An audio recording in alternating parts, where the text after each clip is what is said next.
After showing tremendous potential at heavyweight in the UFC, Daniel Cormier decided to make the cut to 205 pounds, a weight division where he felt he had the best chance to be champion.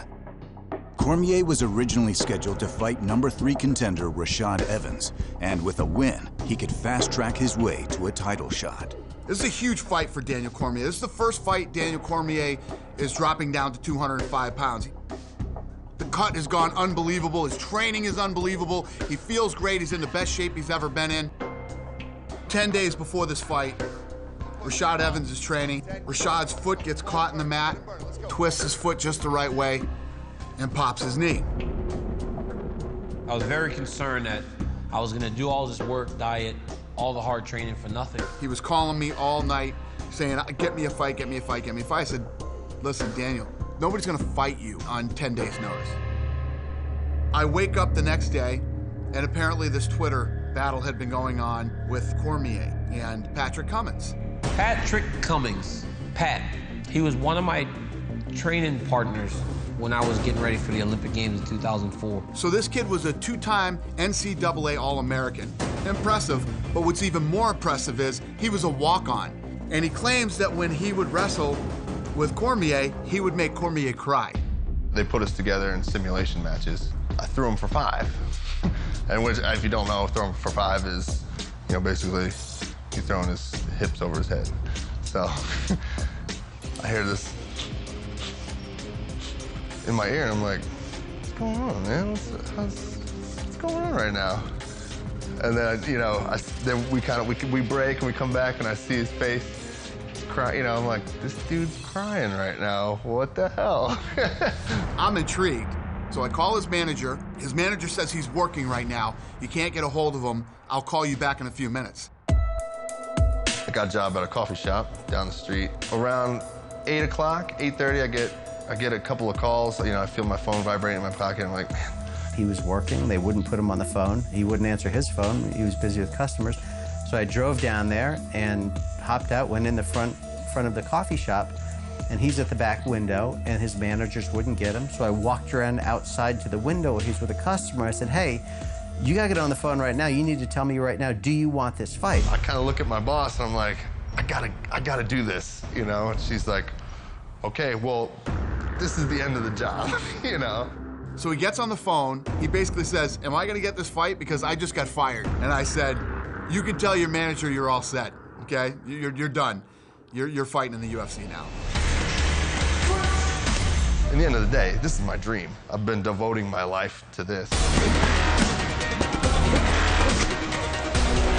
With this one goal in mind, to be the best 205er in the world.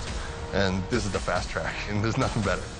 If you know what you're looking for, you can tell by the way a guy walks in the gym if he's going to be good. Right away, I knew he was special. He has passed every single test that has been put in front of him. All your hard work actually paid off to this point now. You stayed disciplined and diligent and dedicated to what you want to do. So, that's what I'm talking about. This kid Cummins comes out of the camp. You know, he trains with Munoz, he trains with Chael Sonnen. This guy's trained with all the best in the world. I truly believe he can be a champion at 205.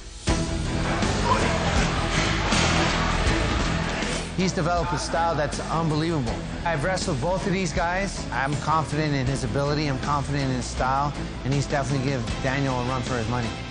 When I trained with Pat, we did a little bit of everything. We wrestled, we boxed, we did MMA, but we would also do a lot of gymnastics.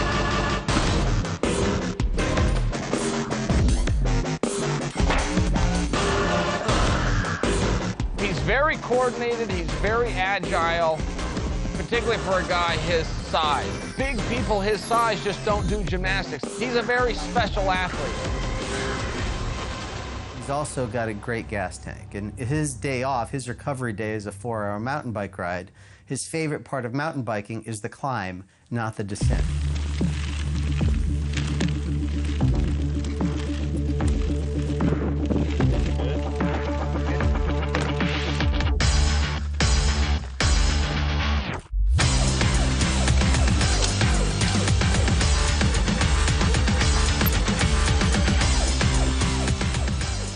He's obviously, a very gifted athlete. He's undefeated in mixed martial arts. He's 4-0, and every one of his 4 fights were finishes. He's there to break people, to push people so far out of their comfort zone that they don't want to be in there anymore. Yes, Cummins locks out moisture, seals in freshness, and gets the tap. Another first round finish. Beautiful work, a lot of power in that choke. The more fights that he won, the less people were willing to fight him. And ultimately, we just started to go through prospect lists, and everyone would turn him down. We had over 50 opponents turn him down. He's gone and reported, and guys like, oh no, I'm not fighting him. I mean, it was that bad. He's got a gym reputation. He's trained at ATT and Blackzilians, and he's respected in the gym, and I think that his reputation precedes him. They look at the fight and they're like, well, I don't think this is a smart fight for me because I'm not making any money, and to fight this caliber of a guy, you know, it should be in a bigger arena. So it's tough, but I need the fights. He had the same problem that Cain Velasquez had.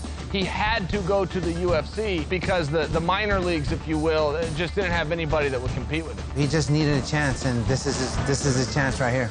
There's many things I love about this sport, but one of the biggest things I love is opportunity. Patrick Cummins woke up this morning and went to his job at a coffee shop. He is going to end his day live on Fox Sports 1 and doing media around the world. And next Saturday night, he will fight on the biggest stage in the world. Welcome, everybody, to another edition of UFC Fighting Words. Patrick Cummins, everybody, welcome. We've seen fights before that we thought were Rocky stories. This is the real Rocky story. I hear about this kid who claims that when he would train with Cormier, he would make Cormier cry and broke him every time they wrestled. Is there truth to you making him cry? Yeah, absolutely. Things that happen in that wrestling room stay in the wrestling room. So not only have you crossed the line, you've completely put yourself in my crosshairs, and you're not Pat Cummins, a nice kid anymore. You're a guy that I got to go into that octagon, and you're going to suffer for your words. Mm-hmm. You do truly believe you're going to beat him? I know all Daniel's weaknesses. I know that I can push him, and he will break. Plain and simple. And then you compound, ridiculous. Oh, man, I got to lose a bunch of weight, come down 205 for the first time. That's a lot going against you, man. You just don't prod a guy that has advantages over you already. Now you're the enemy. I gotta beat you. I gotta smash you, Pat Cummins. He's gonna sit back in that chair at the end of the round and just be like, oh no, what have I done?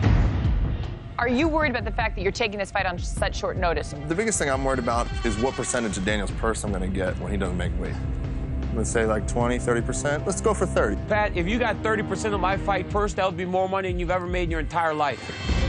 I expect to dominate the fight as I do every time I step into the cage. Show Pat Cummins from the moment the referee says fight that, man, I'm in over my head. I'm gonna be in his face from the start, push the pace, and look for a finish the entire time. It'll come just from being relentless, dragging him to a place that he's never been. His biggest mistake Pat Cummins has ever made in his entire life. Because not only did he take a fight with me on 10 days' notice, he actually prodded me. I want to beat him in every facet of every part of mixed martial arts. I don't want him to feel like he won anything. On Sunday, when he gets up in the morning, he wakes up and goes, man, that dude beat me at every turn.